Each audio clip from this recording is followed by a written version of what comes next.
بسم اللہ الرحمن الرحیم۔ محترم ناظرین، السلام علیکم ورحمۃ اللہ وبرکاتہ۔ حضرت ابراہیم علیہ السلام کو خلیل اللہ کا لقب کیوں ملا؟ ابن ابی حاتم میں ہے کہ حضرت ابراہیم علیہ السلام کی عادت تھی کہ مہمانوں کے ساتھ کھائیں۔ ایک دن آپ مہمان کی جستجو میں نکلے، کوئی نہ ملا، واپس آئے، گھر میں داخل ہوئے تو دیکھا ایک شخص کھڑا ہوا ہے۔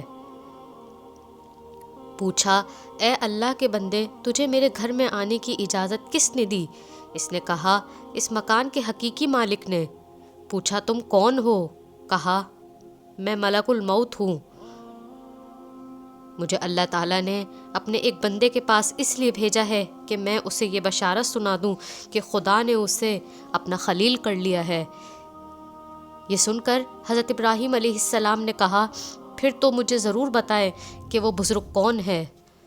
خدا کی قسم، گو وہ زمین کے کسی دور کے گوشے میں ہوں، میں ضرور ان سے جا کر ملاقات کروں گا، پھر اپنی باقی زندگی ان کے قدموں میں ہی گزار دوں گا۔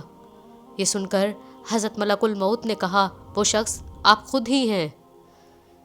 آپ نے پھر دریافت فرمایا کہ سچ مچ میں ہی ہوں؟ فرشتے نے کہا، ہاں آپ ہی ہیں۔ آپ نے پھر دریافت فرمایا کہ کیا سچ مچ میں ہی ہوں؟ کیا آپ مجھے یہ بھی بتائیں گے کہ کس بنا پر، کن امور پر اللہ تعالیٰ نے مجھے اپنا خلیل بنایا؟ فرشتے نے ارشاد فرمایا، اس لیے کہ تم ہر ایک کو دیتے رہتے ہو اور کسی سے خود کچھ طلب نہیں کرتے۔